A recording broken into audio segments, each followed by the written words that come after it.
사랑하는 빛내리 성도 여러분, 오늘 동일한 하나님의 축복이 여러분 삶에 가득하길 기도합니다. 오늘은 빌립보서 2장 1절에서 4절까지 말씀을 가지고 복음에 합당한 삶이란 제목으로 하나님의 말씀을 전하려고 합니다. 함께 하나님의 말씀을 봉독하시겠습니다. 그러므로 그리스도 안에 무슨 권면이나 사랑의 무슨 위로나 성령의 무슨 교제나 긍휼이나 자비가 있거든 마음을 같이하여 같은 사랑을 가지고 뜻을 합하며 한 마음을 품어 아무 일에든지 다툼이나 허용으로 하지 말고 오직 겸손한 마음으로 각각 자기보다 남을 낮게 여기고 각각 자기 일을 돌볼 뿐더러 또한 각각 다른 사람들의 일을 돌보아 나의 기쁨을 충만하게 하라. 하나님께서 우리를 부르실 때 성령님을 통해 예수님을 알게 하셨습니다. 그리고 우리의 죄를 회개하게 하시고 예수 그리스도를 믿게 하셨습니다. 그 근거로 우리를 의롭다라고 인정해 주시는 것입니다. 칭의로 우리의 신분은 변화되었습니다. 그 이후의 삶은 이런 칭의를 바탕으로 성화의 삶을 살아가는 것입니다. 구원받은 우리는 하나님 앞에 설 때까지 성화의 과정 속에서 점점 더 성숙해져 갈 것입니다. 그렇다면 우리는 구체적으로 어떤 삶을 살아야 하는가? 어떤 삶이 성화의 삶인가? 오늘 본문 앞에 보면요, 복음에 합당한 삶을 살아라고 말씀하십니다. 저는 복음에 합당한 삶을 사는 것이 성화의 삶이라고 생각합니다. 그렇다면 어떤 삶이 복음에 합당한 삶일까? 본문에서는 1절에 4개의 조건절이 있습니다. 너희가 무슨 권면을 하든지 위로를 하든지 교제를 하든지 아니면 긍휼이나 자비가 있다면 이렇게 말씀하고 있는데요. 쉽게 해석하면 너희가 무엇을 하든지라고 해석하면 될 것입니다. 그리고 4절 마지막 부분에 나의 기쁨을 충만케 하라라고 기록되어 있습니다. 사실 원문을 보면 나의 기쁨을 충만케 하라라는 말씀이 4절에 기록된 것이 아니라 2절에 기록되어 있습니다. 그래서 제가 만약에 원문으로 해석한다면 2절 바로 뒤에 붙여서 번역할 것 같아요. 그래서 다시 해석하면 이렇습니다.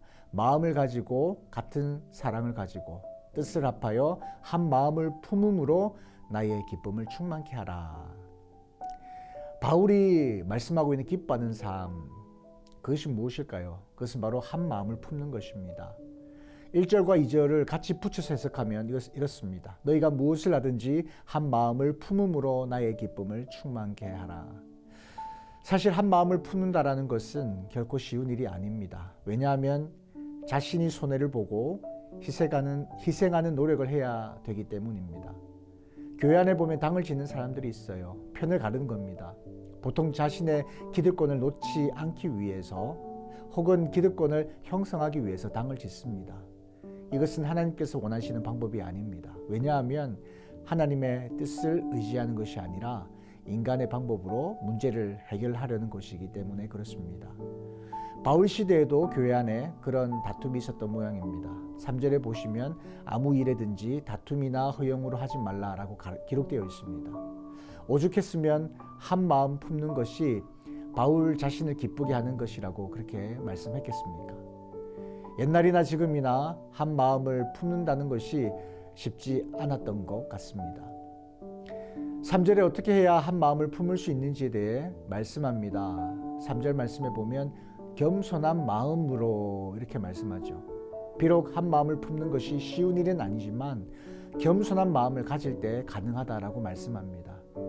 그래서 겸손한 삶의 구체적인 예를 제시를 하고 있는데요. 3절에 보면 겸손이라는 것은 남을 나보다 낮게 여기는 것이다 라고 말씀합니다.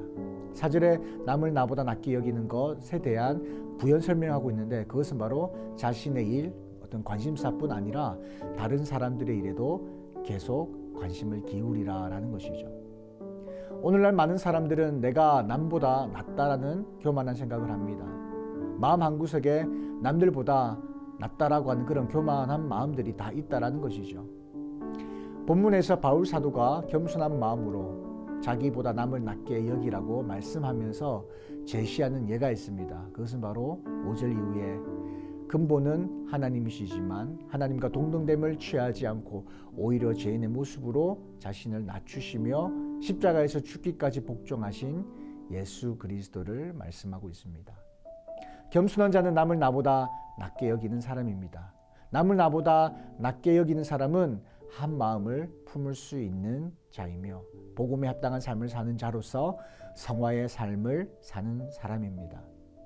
어떻게 해야 남을 나보다 낮게 여기는 삶을 살아갈 수 있을까? 저도 어떤 목사님께서 3가지 방법을 제시했던 글을 읽은 적이 있습니다. 첫 번째가 나보다 남을 인정하고 나보다 나은 부분을 또 발견하고 나보다 낮게 대우하라 라는 것입니다. 말씀을 맺으려 합니다. 우리는 구원받은 자로서 하나님 앞에 설 때까지 성화되어져 갈 것입니다. 어떤 삶이 성화의 삶인가? 본문은 복음에 합당한 삶이라고 합니다.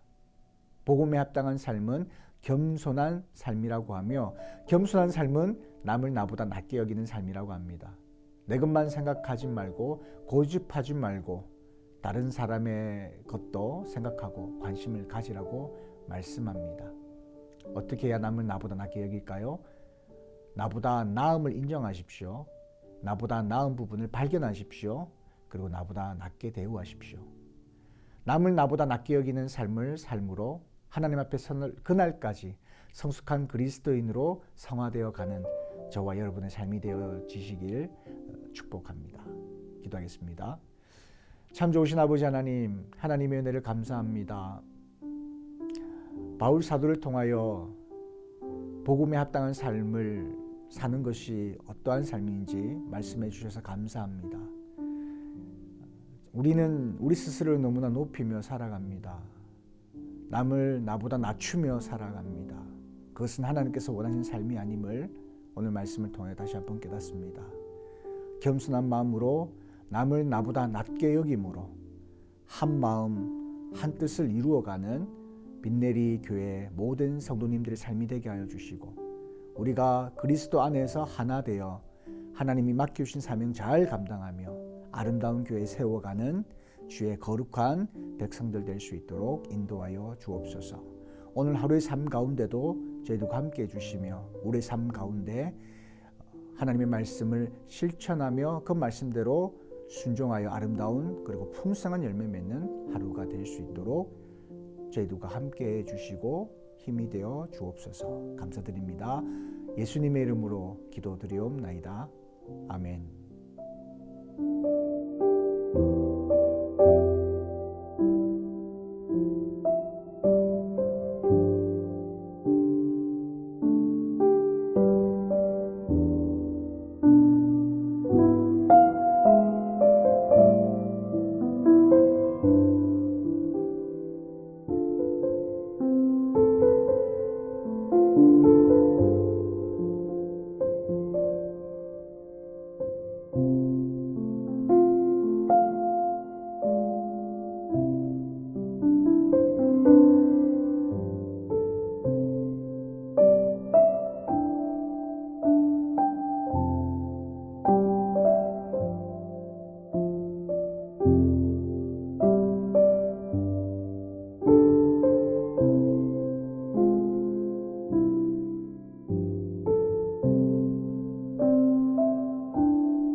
니다